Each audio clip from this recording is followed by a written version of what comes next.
if you are new to the sport and you're willing to dedicate the time, you can absolutely become a good swimmer. You can absolutely get under that 2-minute mark if you're currently around 2:15 to 2:20. It's possible. It happens all the time. You just need the right things to focus on and the right plan to follow.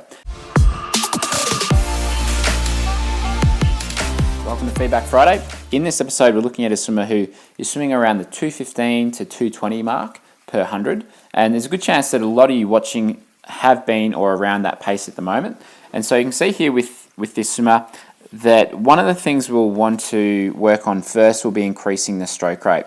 So for swimmers who are new to the sport, but they can balance well, they can be fairly comfortable when they're swimming, but they find that their speed is quite slow, then one of the things we want to check first is what's their stroke rate or their cadence. So here, the stroke rate is around, it's low 40s, 40 to 45 strokes per minute.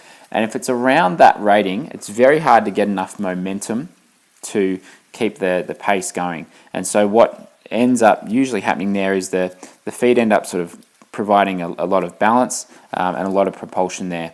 So the first thing we might look to do here is just increase the stroke rate a little bit. Even if it goes to 50 to 55 strokes a minute, then that's going to give much better propulsion and provide much better momentum to be able to take that pressure off the feet to kind of provide that balance there. So how can you increase your rating there? Well, the first thing will be we might get a tempo trainer, a finished tempo trainer, set that to 55 strokes per minute, and just get her to try and hold that sort of rating when she's swimming normally. If that's a little bit hard, we'd start with something lower, maybe 50 strokes per minute. Now, where she'll be able to increase that rating without hopefully increasing the effort there will be getting rid of that catch up at the front of the stroke. So you can see that one hand meets the other out the front. This hand is here, this arm's come over, so one hand is meeting the other one out the front there. So what that means is that the hand in front is pausing for quite a while. So it enters and then it sort of stays out there and then it pulls through. And if we measure how long it actually stays out there for, you'll find it's probably quite a while. So the hand enters, it's reaching forwards. All right, so I've got 9.3 seconds, and then it doesn't start pulling through until there, which is nearly 10 seconds. So for 0.6 to almost 0.7 of a second, the hand in front isn't moving, it's just stopped there. So with that sort of pause out in front, then it's very hard to keep the rhythm. So what we want to do is always keep the lead hand in motion, which means that the hand should enter, extend forwards, and then pull through. So you never want to really stop the hand out in front. You never want it to stop completely. You always just want to keep it moving forward slightly and then start the stroke. But with the 0.6 to 0.7 second pause there, then that's a real catch-up stroke. So the tempo trainer will certainly help there. Another tool that can help you just feel comfortable increasing the stroke rate there is if you put a pull buoy in. So put a pull buoy between your legs and then just try and hold that slightly faster rating. That's an easier way to practice it if you're not comfortable doing that just in your normal swimming yet, because that will take the legs out of the equation. It will take the balance out of the equation, and you can focus purely on just keeping that lead hand in motion, getting rid of that pause, that dead spot out in front, and to have that faster rating. So that would probably be the first thing is the stroke rate. The next thing that we may look to do there would be the alignment. You can see from this angle that there looks to be quite a bit of crossover out in front. So she enters nicely. The hand enters in line with the shoulder, looks like it. Reaches forwards, and that hand then comes across that center. So the center line is roughly here. That hand has crossed that midline, so it's coming across to the other side of her body, as is the left one here. Now, from that position where you are crossed over, it can be very hard to get a high elbow catch position because it puts the arm in a place where it will put a lot of strain on your shoulder if you are getting a high elbow catch, but you are crossed way off to the side there. And so you'll see here that it ends up being quite a dropped elbow catch position, so there's not a lot of propulsion coming from the arms. This is really common, especially for people who are newer to the sport. It takes a while to get a feel and understand what it is you need to do through all these different parts of the stroke and to have an effective catch and pull. So one of the things that she might look to do here to start with is just get on those train tracks, which means make sure that the hands stay in line with the shoulders as she's reaching forwards there, and avoid the hand coming across too much, because it's very hard to have a good high elbow catch, and you can see that she tends to drop the elbow as she's moving through the catch there. So we might do the front kick drill just to get familiar with that alignment. She might need to make the stroke feel relatively wide. She might need to feel like the arms are out here when she's reaching forwards in order to get them in line with the shoulders, because as you know, you've got to exaggerate that stuff that you're looking to change. Then after that, I think it'd be worthwhile looking to improve the effectiveness of the catch and the pull. So basically just getting a better catch and pull, because with that better propulsion, you're just going to be moving through the water so much quicker.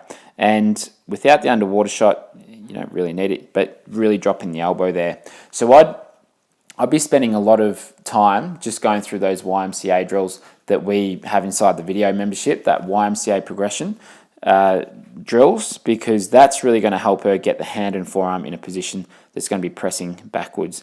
Because at the moment, it's probably just sort of slicing through the water. There's not a lot of surface area there, so that's why there's a limited propulsion happening there.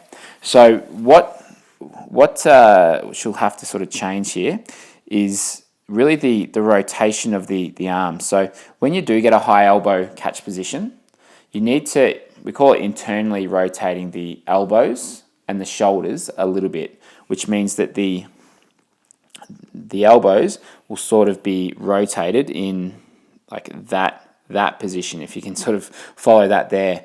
Whereas when you drop the elbows sort of are rotated in that position that way. So they're externally rotated, but we need that internal rotation to be able to get the hand and forearm in the position that we want. And right now there's not much of that internal rotation going on.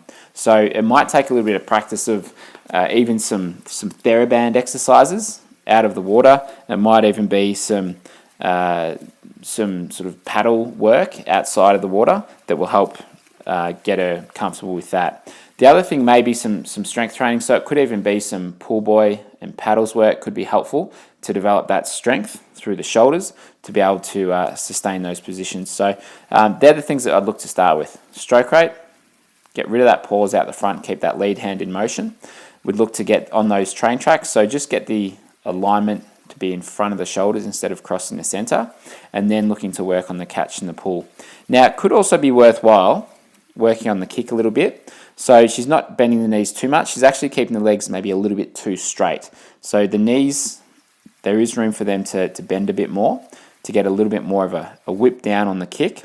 And so what she could do there is just some pure kicking sets. It could be, say, 450s of kicking on the side.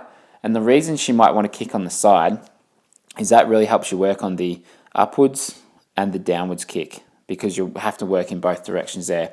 So just increasing the effectiveness of the kick, developing that leg strength and that feel for what it's like to have a good effective kick, that would be something else that's worth working on. And if you are new to the sport and you're willing to dedicate the time, you can absolutely become a good swimmer. You can absolutely get under that 2-minute mark if you're currently around 2:15 to 2:20. It's possible. It happens all the time. You just need the right things to focus on and the right plan to follow. And you've probably seen quite a few of these Feedback Friday videos. And if you are around that pace, you might have a pretty good sense of some of those things you can work on. And if you're not sure what those things are that you can work on, have a look at our 5 core principles, which I'll provide a link to below.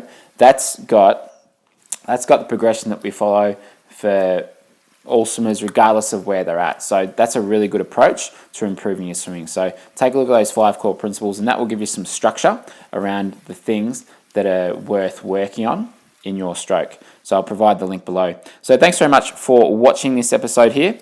I'll be back next week with another Feedback Friday episode. Make sure you like and subscribe, and let me know in the comments below, is there something else that you would work on or you'd be looking to change here in this swimmer's stroke?